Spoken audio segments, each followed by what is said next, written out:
Não, garganta seca. Quando você quiser, play, tá bom. Toma uma aguinha, meu amor. Tomei, mas eu acho que isso é psicológico. Dá um tapa na tua cabeça.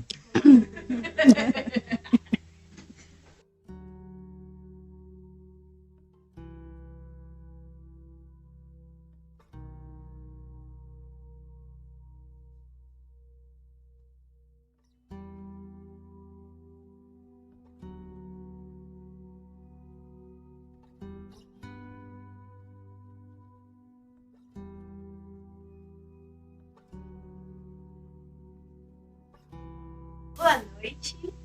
Boa noite. Se apresente.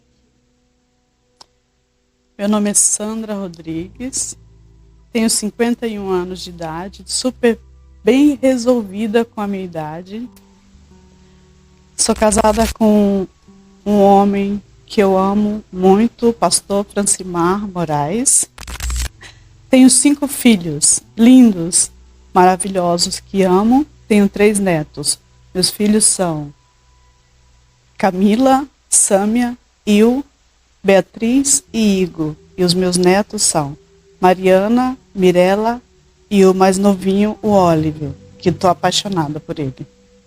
É o É, sim. E você poderia contar um pouco sobre como foi a sua infância e como foi crescer na família de origem?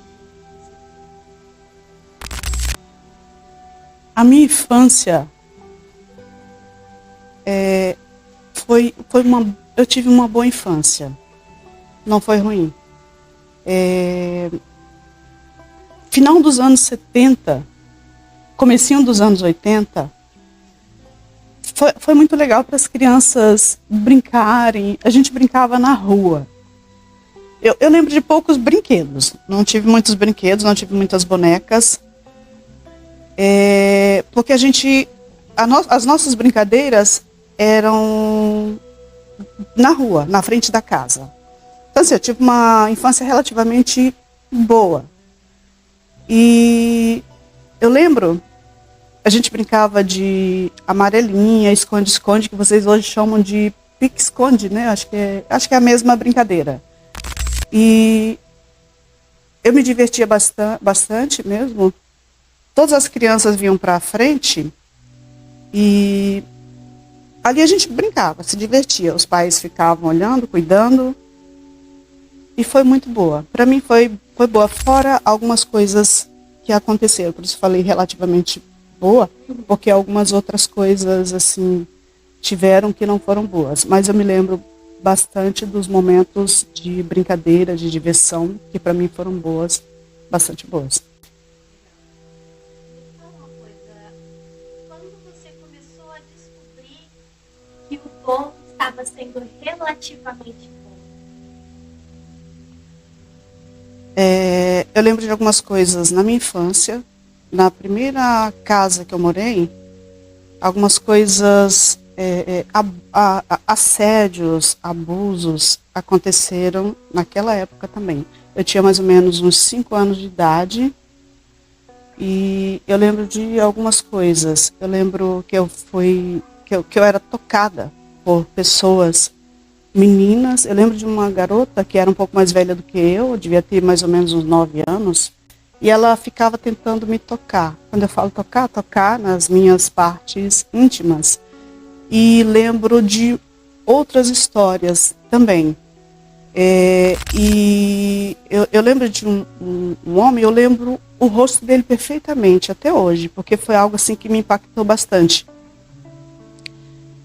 Ele chamou o filho dele, que era uma criança também. Eu era um bebê, eu tinha uns 5 anos, 4, 5 anos, e eu me lembro disso. E ele chamou o filho dele e mandou ele me agarrar, me beijar, me tocar, e ficou se masturbando. Hoje eu lembro que era isso. Eu não lembrava que era, eu não sabia, eu não entendia, mas hoje, olhando pro passado, com o entendimento que eu tenho, era isso que ele ficava fazendo. E quando eu falei relativamente boa, porque assim, a gente brincava na frente da casa e o perigo estava lá atrás. nos quintais das casas, dentro das casas, porque esse moço, ele morava 2 casas da minha casa. E eu ia pelo quintal, não tinha cercas, né? Não tinha muros, cercas, e eu ia brincar nos outros quintais. E eu lembro que isso aconteceu. E hoje eu fico pensando que eu poderia ter sofrido algo pior ali se aquele homem tivesse pensado em ele mesmo fazer alguma coisa comigo, mas ele colocava o filho, que era uma criança também, para fazer.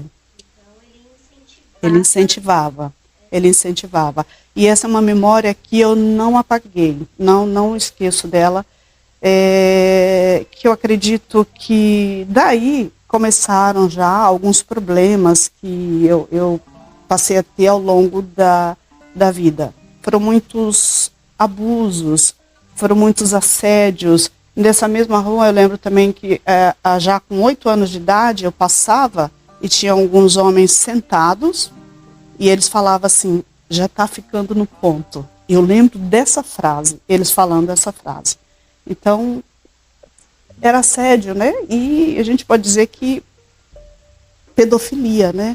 Então, eu sofri essas coisas na minha infância, apesar de ter uma infância boa, de ter brincado, de ter me divertido, dos meus pais terem sido bons pais para mim, porque os meus irmãos já não foi boa a infância dele, porque eles apanhavam muito.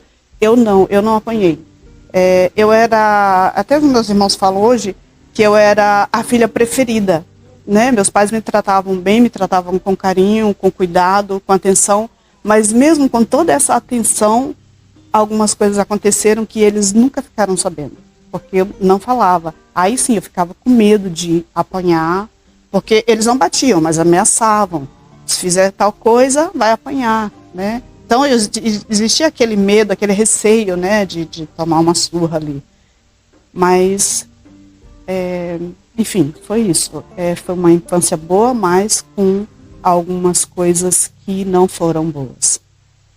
E quais foram os tipos de violência e abuso que você sofreu? E como que esses traumas afetaram a sua vida na época? Na época, foi quando criança, foram esses assédios, né?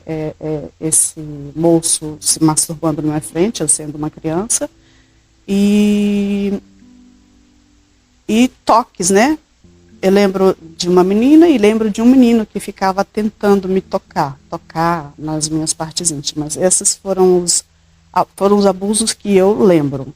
E dos assédios, das falas, né, daqueles homens. São as coisas que eu lembro. Na infância, até os meus 10, 11 anos de idade. E aí, conforme você foi crescendo, já dentro daquela cultura, né, que já estava um pouco dificultosa, você veio da parte norte ou nordeste, né, do Brasil? Nordeste. Do Brasil. E existe sim uma cultura diferente lá da cultura que você conseguiu vivenciar aqui, certo? Conforme você foi crescendo, como é que foi aí na sua fase pré-adolescente, já tendo sofrido esse tipo de violência quando criança? Como que foi que você foi crescendo? Quando eu cheguei na minha adolescência, essas coisas se intensificaram muito.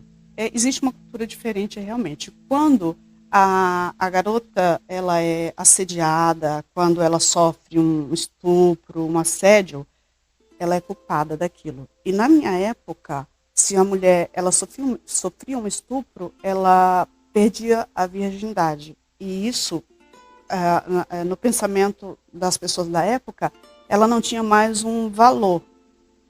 Não era mais valorizada, não era uma pessoa digna de casar, de ter uma vida digna, né? E assim, conforme eu fui crescendo, né, cheguei aos meus 11 anos de idade, os assédios se intensificaram. Nossa, foram terríveis, assim, bem difíceis.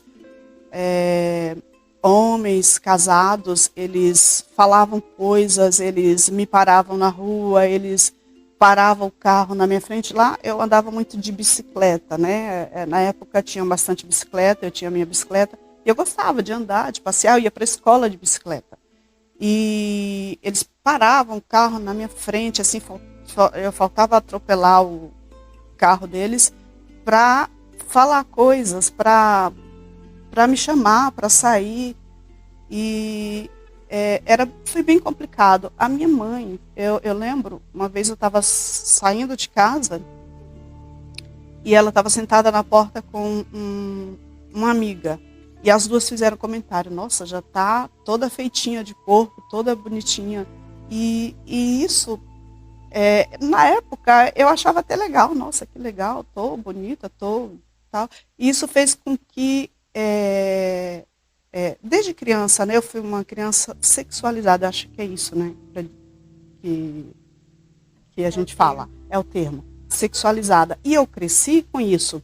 Então, eu achei que aquele era o meu poder. Eu era uma pessoa que mostrava sexualidade o tempo inteiro para as pessoas. Então, eu até gostava.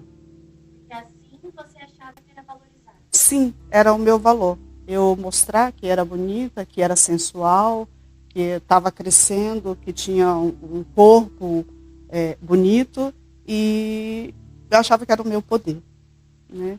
E depois eu entendi com o tempo, né, que não, que aquilo foi a ruína da minha vida naquela época. E em qual momento você começou a notar que esse tipo de poder que lhe foi dado, na verdade, estava sendo uma fraqueza psicológica para você?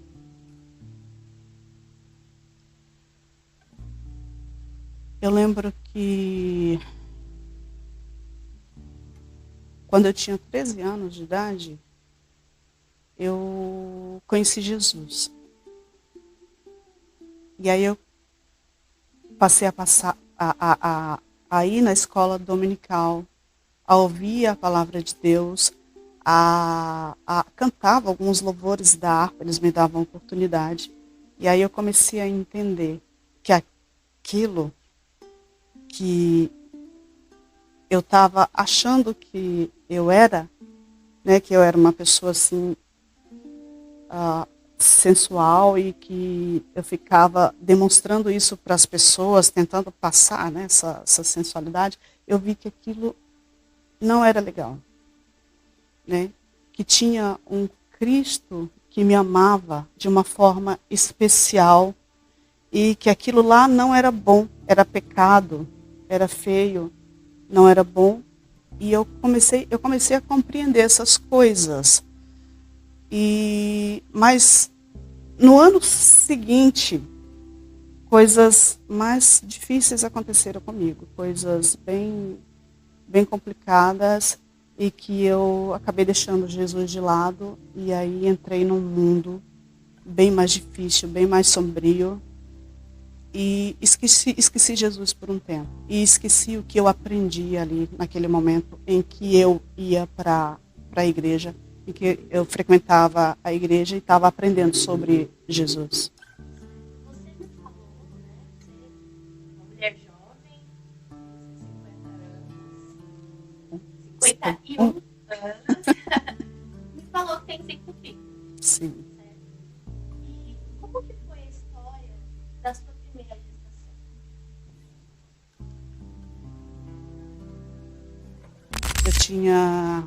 Eu ainda não tinha completado os meus 14 anos de idade. Eu estava na igreja, e quando a gente está na presença de Deus, começam a aparecer pratos, né? É assim que a gente fala, ofertas. E chegou alguém, uma amiga, e falou assim: vamos num determinado lugar, numa piquenique. Na época, isso estava na moda na minha cidade, né? Os quintais são grandes, são enormes, então as pessoas faziam piqueniques. E eu fui nesse piquenique, era numa casa grande, e de alguém que tinha um poder aquisitivo bom. E eu cheguei lá e me encantei com aquilo, né? Tinha muitas adolescentes da minha idade e homens ricos naquele piquenique. Porque os piqueniques que eu tinha ido era na minha rua, de pessoas ali simples. Nesse não, era diferente. Ele era totalmente diferente. Foi de manhã, eu lembro. E o dono da casa era uma pessoa que já me assediava há muito tempo. Eu lembro que quando eu vinha da escola, ele vinha do meu lado no carro, dirigindo o carro, e parava e queria que eu entrasse no carro. Eu falei, não vou entrar. Não, toma a chave, segura a chave, não vou fazer nada, não vou sair com o carro. Ele, não quero. Aí eu seguia. E ele fez isso algumas vezes. E aí nesse dia eu estava na casa dele, com a minha colega, com outras meninas lá, nesse piquenique. E achei legal, nossa, divertido. E ele tinha quase 40 anos de idade. Ele foi gentil, tudo, conversou com a gente, me fez outros convites para ir novamente no piquenique na casa dele. Ele falou, tal dia vai ter outro piquenique aqui. Então vem, isso seria à tarde, esse piquenique seria à tarde. E aí eu combinei com a minha colega, falei, tá, vamos, achei legal aquilo, né? Tá. E combinamos de ir nesse dia. Tá. Aí fomos para a escola, eu estudava numa escola particular, São Francisco, e lá tinha muitas regras, né? Não podia sair, mas nós aproveitamos a hora do intervalo para sair. Eu estava de uniforme da escola. Saímos. E eu lembro que a minha colega falou assim, não vou contigo agora, porque está tendo uma greve na prefeitura. A mãe dela era professora e estava fazendo greve. Os professores estavam fazendo greve na frente da prefeitura. Eu vou lá ver minha mãe, conversar com ela, depois eu vou. Vai primeiro, vai na frente. E eu fui sozinha. E eu lembro, eu cheguei na casa e a impressão é que ele estava me esperando. E ele estava na frente do portão, abriu o portão, não vi ninguém. Ele falou, não, o pessoal já está chegando, já está todo mundo chegando. E eu na expectativa que a minha colega também vinha. Tudo armado. Eu pensei nesse complô. Depois, hoje eu penso ainda nisso. E eu entrei, assim, com receio, ele começou a mostrar a casa do lado de fora. Eu já tinha ido lá outras vezes, mas ele fez questão de mostrar a casa, mostrou as árvores, mostrou, ele tinha vários pés de coco do lado de fora, ficou me mostrando. E aí pegou uma confiança. E aí quis me mostrar do lado de dentro da casa. Me mostrou a sala, me mostrou a cozinha, fez um suco, lembro do suco, um suco de laranja. E minha colega não chegava e ninguém chegava, e eu comecei a ficar apreensiva. E aí começou a mostrar outras portas, e numa determinada porta, ele me segurou e me empurrou para dentro do quarto, que seria o quarto dele, e me estuprou ali. E eu lembro de ter falado não, e ele me segurou, eu não tive como me soltar. Você tinha 13 anos? Eu tinha 13 anos, e ele já tinha Quase 40. uns 37 anos de idade, mais ou menos isso que ele tinha. Aí eu lembro que eu estava com o meu uniforme da escola, eu lembro que eu saí correndo para a porta, e ele foi até a porta e abriu. E ele disse,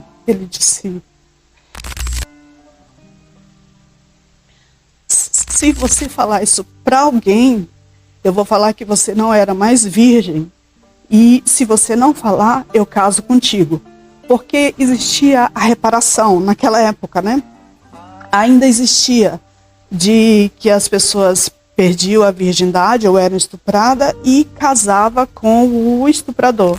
Era a reparação, os pais queriam isso. E eu fiquei assustada, saí, peguei minha bicicleta, saí e fui até a casa da minha colega. E ela estava lá, de boa, tranquila. Falei para ela, ela levou assim, naturalmente, como se nada tivesse acontecido. Fui para minha casa e fui tomar banho, me lavar, fiquei assim muito nervosa com aquilo. Comecei a tomar banho E com medo da minha mãe ver alguma coisa, né?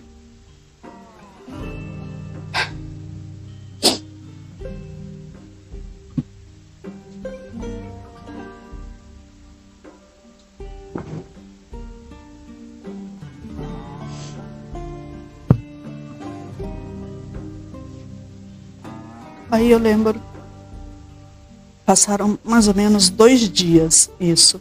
E eu com aquele remorso, eu estava com remorso, me sentindo culpada, me sentindo suja. E preocupada da minha mãe descobrir. E os pais mandavam as filhas ir embora quando isso acontecia. E eu tinha esse medo.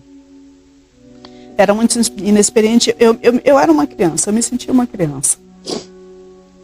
E aí, 2 dias, eu fugi de casa. Eu saí, eu estava sentada na porta à noite, e me deu um negócio tão ruim assim, e eu saí andando.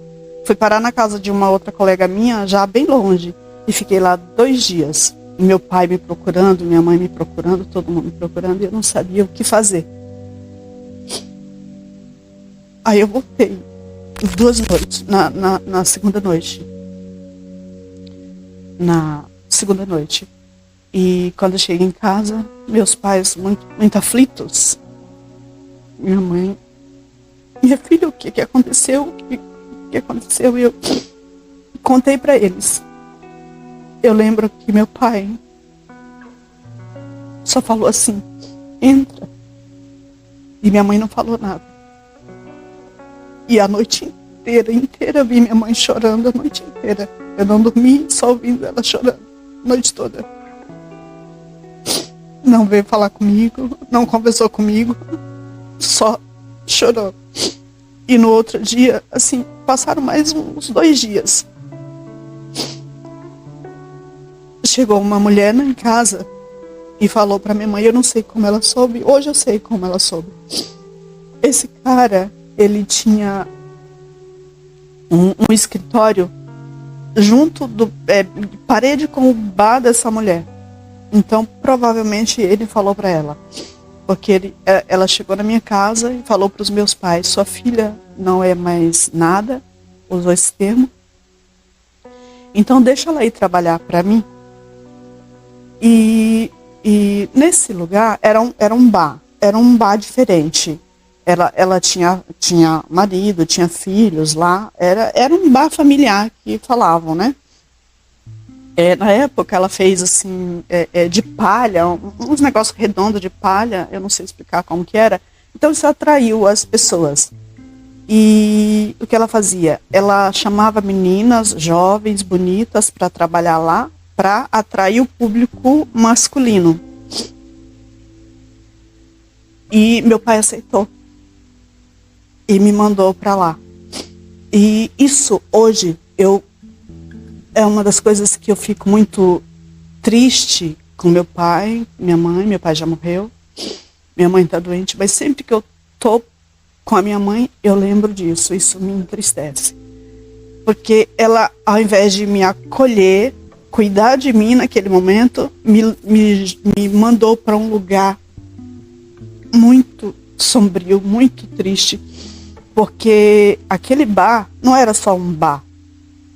Era um local em que as meninas não eram obrigadas, mas eram orientadas ou induzidas a sair com homens, se prostituir. E eu lembro que eu fiquei lá mais ou menos 1 mês e meio, um mês, acho que foi 1 mês. E ela era muito grossa com as meninas, e começavam, a forma dela fazer as meninas fazerem o que ela queria era brigar, xingar, falar, você não é mais nada, você não tem mais valor nenhum, então faz. E eu não sei se ela levava dinheiro com isso, né? Mas eu vi algumas colegas minhas saindo lá, vi elas saindo com os caras. Eu não fiz isso, graças a Deus não fiz isso. Fiquei pouco tempo e fiquei muito perturbada com aquilo, Porque lá dentro eu sofria assédio do próprio marido dela. Eu lembro que tinha o congelador, ele era próximo à porta. Então, quem ia no congelador,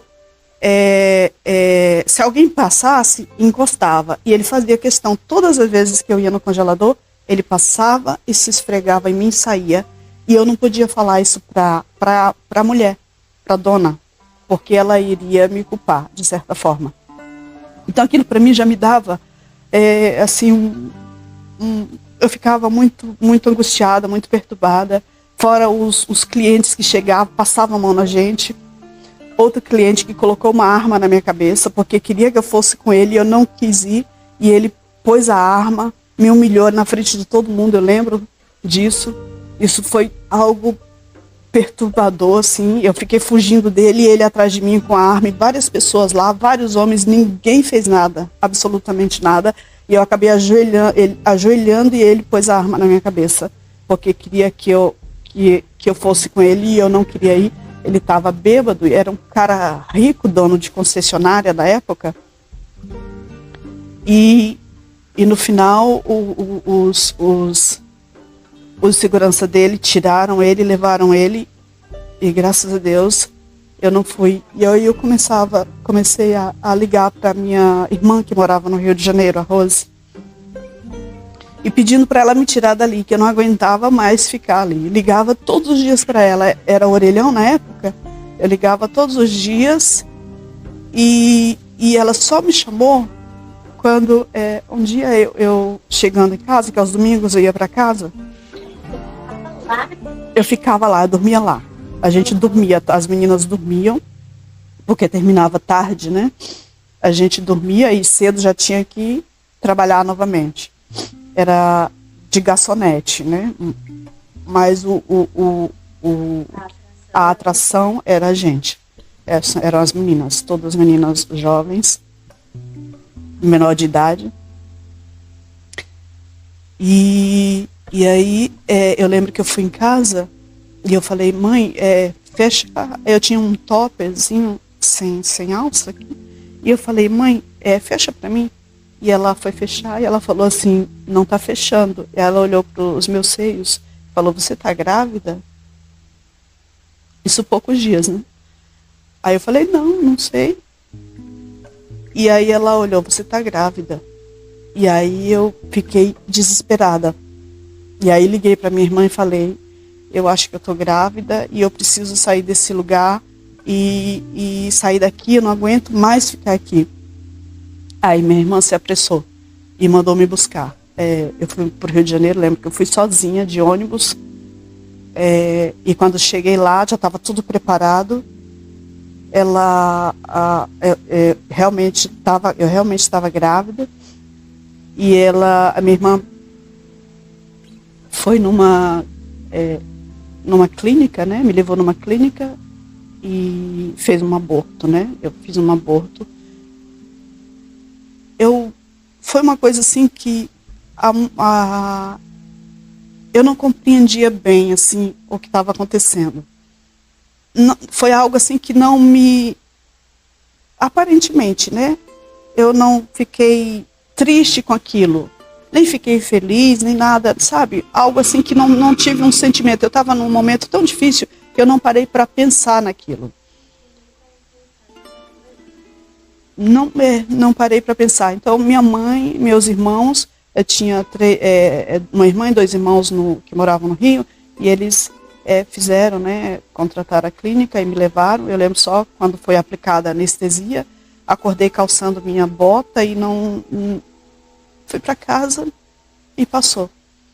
O tempo passou, fiquei 2 anos lá no Rio de Janeiro e voltei para minha cidade natal, para o Nordeste, São Mateus do Maranhão, né? Eu estava com 17 anos quando eu voltei, 2 anos depois. Eu já tinha feito 14 quando eu fui, né? Eu voltei com 16, na verdade. Eu fiz 17 lá, na minha cidade.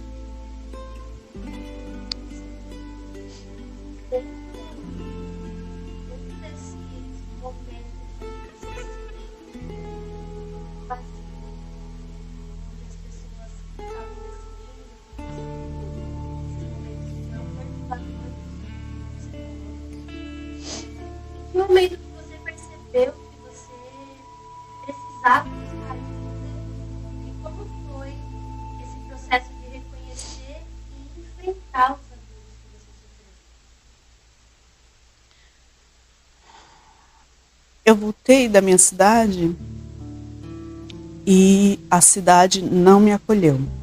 Eu fui tratada como vagabunda, prostituta, e minha mãe não me apoiava. Minha mãe mudou completamente comigo. Minha mãe era carinhosa, como eu falei, na infância e adolescência, mas depois disso, depois que eu viajei, que voltei, minha mãe era outra pessoa comigo.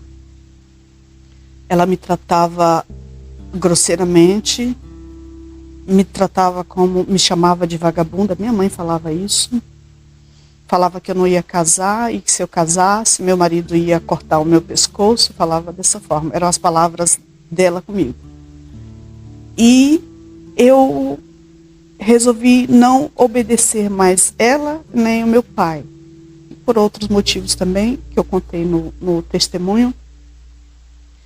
E comecei a sair, andar, ir para baladas, falava que era para me divertir, né? E não estava me divertindo, eu me sentia só, me sentia triste.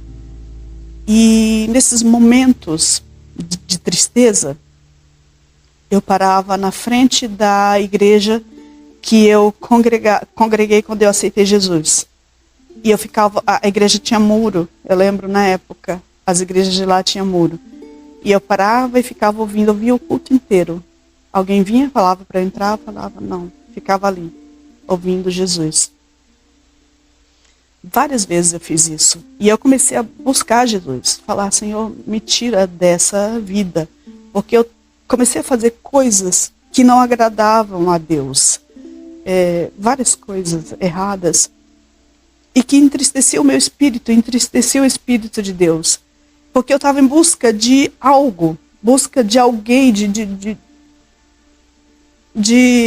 um preenchimento. Porque o meu espírito estava vazio e eu precisava. E eu buscava Jesus, mas eu buscava outras coisas também. Sim. E nesses momentos, eu lembro que eu comecei a ter um início de depressão, eu acredito que era, porque eu sentia vontade de suicídio. Então, se eu sentia vontade de me suicidar, então eu estava com depressão, com certeza. Eu lembro que eu pegava a minha bicicleta e saía andando com ela, né?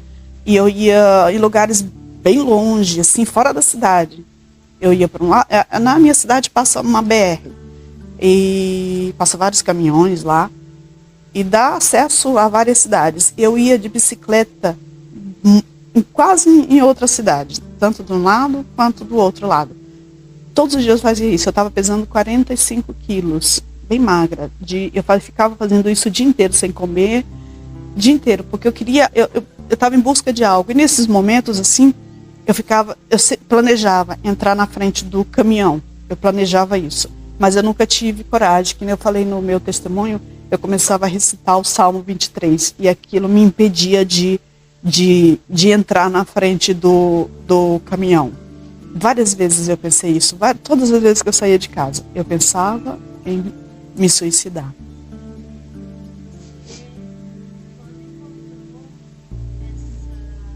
Essa nova realidade da sociedade te deixou muito mais dentro dessa confusão toda. Qual foi a sua jornada para encontrar os caminhos do Senhor e qual o papel da fé na recuperação e na sua recuperação? Para encontrar Jesus, eu tive que encontrar alguém. Eu lembro que a minha mãe falava que eu não ia me casar.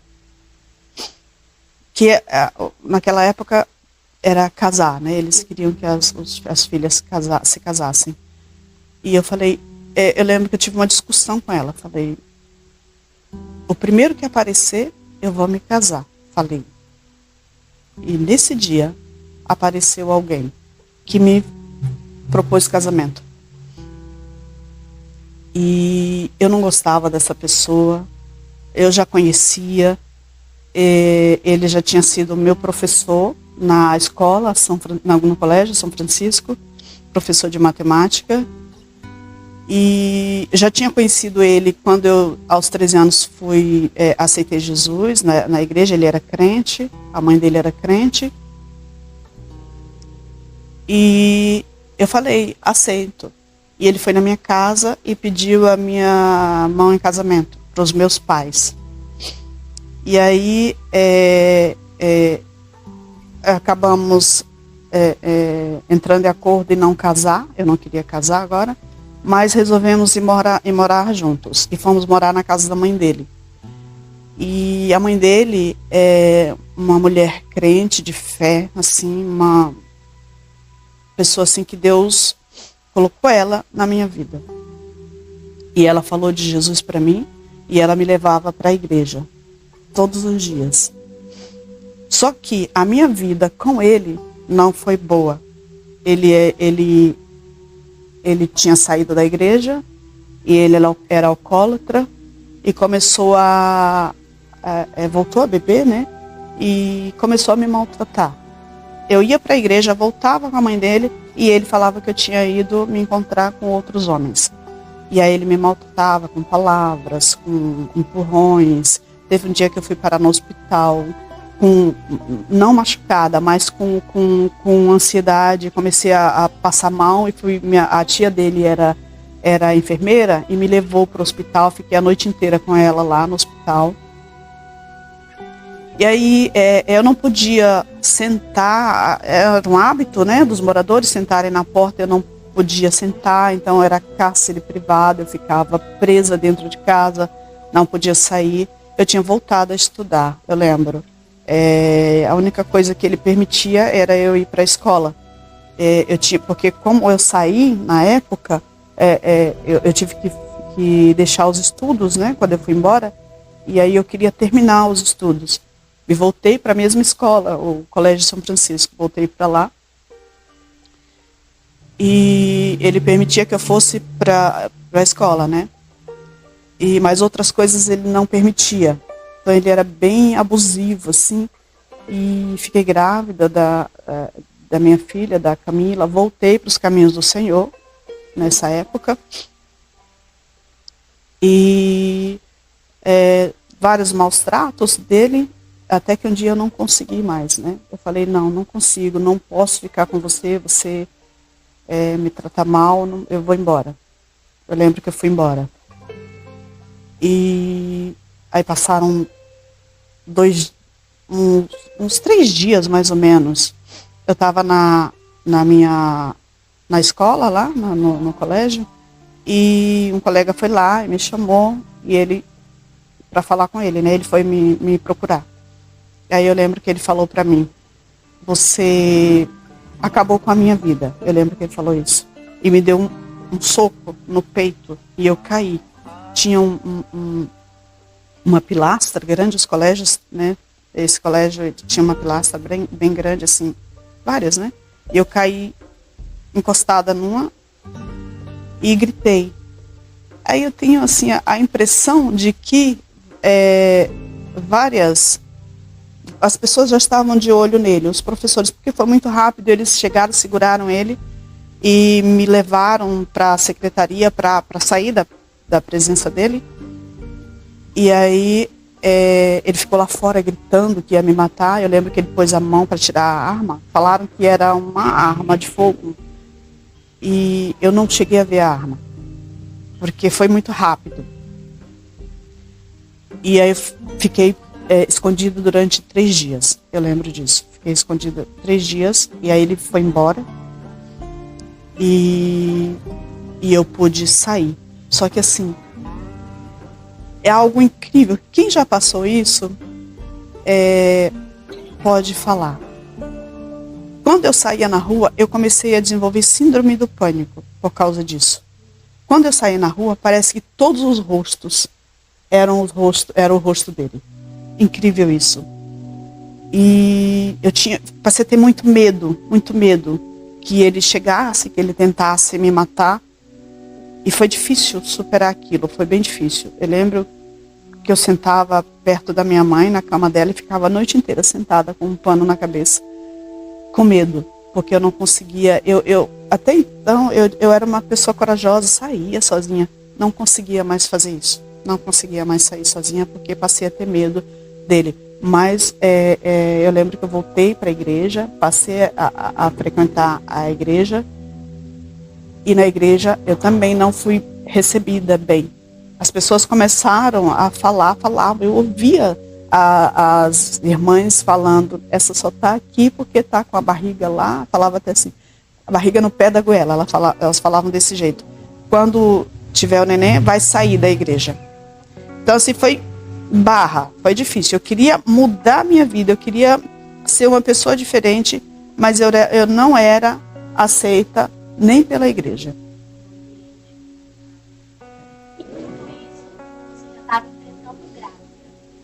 Grávida, com síndrome do pânico, com depressão, tudo.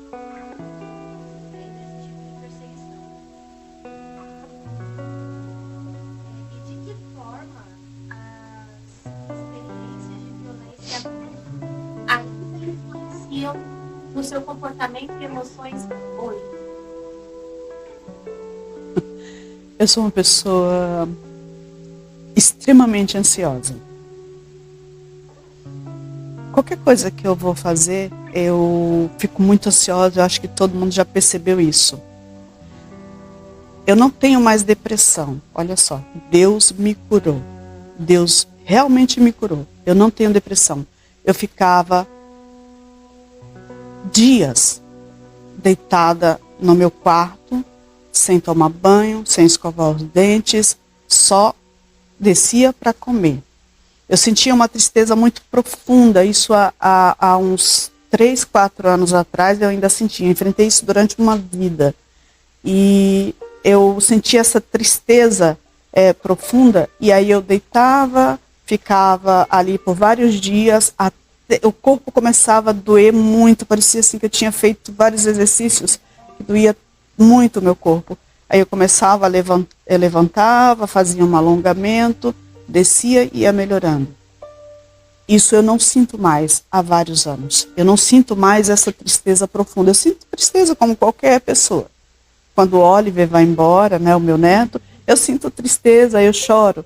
Mas eu não fico deprimida, eu não fico mais de cama. Não fico.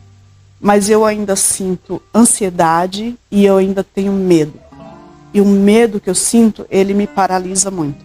Porque me impede de fazer várias coisas. Às vezes dentro da minha própria casa eu sinto medo. Parece que tem olhos, alguma coisa me olhando. E eu sinto aquele medo. E às vezes eu vejo isso como algo espiritual. Mas eu vejo isso também como um problema psicológico. Porque por ter enfrentado tantas coisas, tantos abusos, desde a infância, adolescência e vida adulta. Porque quando eu fui morar com esse rapaz, eu já tinha 18 anos, quase 19. A minha filha nasceu, a Camila, eu tinha 19 anos. O que você gostaria de dizer para aquelas pessoas que estão passando por uma situação, ou passou por uma situação similar à sua, mas que ainda não encontraram uma forma de sair disso? Olha, 2 coisas eu gostaria de falar. Uma é pedir ajuda. A outra é não desistir. Peça ajuda. Às vezes a gente pensa que consegue fazer, resolver sozinha os problemas, que vai passar, que esse problema vai passar, que essa tristeza vai passar, que essa ansiedade vai passar. Não, você precisa pedir ajuda. As pessoas não vão te oferecer ajuda quando você está com depressão, com síndrome do pânico. As pessoas não vão te oferecer ajuda. E você precisa, porque algumas pessoas até nem compreendem ainda o significado disso, como funciona isso. Então, encontre alguém da sua confiança, peça ajuda, busque um profissional, profissional importantíssimo. Eu passei por psiquiatra, eu tomei remédio controlado por um tempo, e depois eu parei, porque eu não queria continuar com esse remédio controlado, porque ele me deixava uma pessoa assim apática, e eu não gostava. Eu gosto de sentir as coisas, eu gosto de ver as coisas, não gosto de ficar aérea, eu não gosto de ficar alcoolizada, não fico, graças a Deus, porque eu acho que é assim que as pessoas ficam quando elas tomam os remédios, né? Eu ficava dessa forma, então eu não queria, eu não gostava, e aí eu deixei, mas isso foi prejudicial para mim, porque eu ainda tenho esse problema de ansiedade, esse problema do medo, né? Mas busque um profissional, busque alguém da confiança e não desista, jamais, não desista da sua vida, não tire a sua vida. Procure uma igreja. A igreja foi importantíssima para mim, foi um papel fundamental, foi da igreja para mim, porque sem a igreja, sem congregar, eu gosto de congregar. Eu não sou aquele tipo de crente que fica em casa, crente desigrejado, né? Não funciona comigo. Não funciona. Eu preciso congregar, eu preciso estar com as pessoas, eu preciso ver as pessoas, preciso estar com elas do meu lado, conversar com elas. Porque sozinha em casa, eu não gosto de ficar. E a igreja foi fundamental assim na minha vida. Me ajudou muitíssimo a algumas pessoas da igreja, tipo a pastora Ana, que sempre me mandou mensagem, sempre conversou comigo, me ajudou bastante, olha, vários anos. E quando eu cheguei aqui na igreja, na ICEM, foi onde eu tive a cura. Porque aqui se fala sobre problemas emocionais, e as igrejas não falavam disso. Existia um tabu em relação a isso, né? Hoje não. As igrejas já falam, aqui fala, e isso me ajudou bastante, muito. E por isso eu estou aqui sentada hoje falando para vocês. Como a sua história de superação tem impactado outras pessoas ao seu redor, e o que você tem feito para ajudar outras pessoas que te buscam e são vítimas da mesma coisa que você foi? Olha, eu acredito que a minha história tem ajudado muitas pessoas, sim. Eu acredito. Eu já contei, eu não contei só o meu testemunho aqui na igreja, mas sempre que eu tenho oportunidade, eu converso com alguém, eu falo da minha história, e às vezes a pessoa fala assim, nossa, passei por isso também. Então eu acredito que a minha história tem ajudado muitas pessoas, de certa forma, e acredito que ainda vai ajudar mais. Hoje eu consigo compreender, Senhor, porque eu passei por tantas coisas, porque eu cheguei a questionar o Senhor, por que eu vim para o mundo? Qual é meu papel nesse mundo? Eu sempre perguntei isso para o Senhor, eu questionei isso, porque eu não entendia por que tanto sofrimento, por que tanta tristeza, por que essa tristeza profunda que eu sentia quando eu sentia, por que tudo isso? Qual a finalidade disso? E Deus me mostrou. A finalidade é falar para quem precisa ouvir, pessoas que não somente eu passei por isso, tantas crianças, tantas mulheres já passaram por isso, são muitos abusos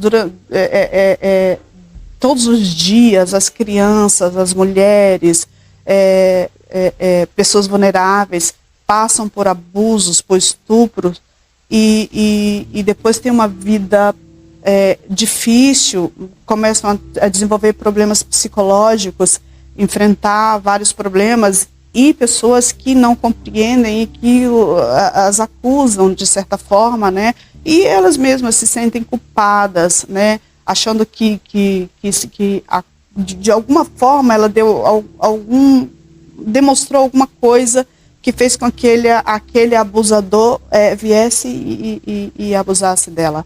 Então eu acredito que a minha história tem ajudado bastante pessoas e acredito que ainda vai ajudar. Eu creio nisso. Então a gente está falando com uma mulher que teve uma história de superação, hoje está passando e colhendo todos os frutos da coragem, porque apesar do medo, teve muita coragem, ajuda outras pessoas, está aqui, dispondo do tempo para poder contar um pouco mais dessa história, alcançar outras vidas. E quem é a Sandra hoje? Sandra hoje é uma mulher que sente medo, mas ela enfrenta o medo. Se a Sandra tem algo para fazer e que de certa forma deixa ela ansiosa, com o coração acelerado, ou preocupada de que não vai dar certo aquilo, mas ela vai lá e enfrenta e faz aquilo que ela se propõe fazer. No fim, qual que é a mensagem mais importante que você gostaria de deixar para o público que vai assistir ao documentário sobre a sua vida, sobre esse pedacinho da sua jornada de superação?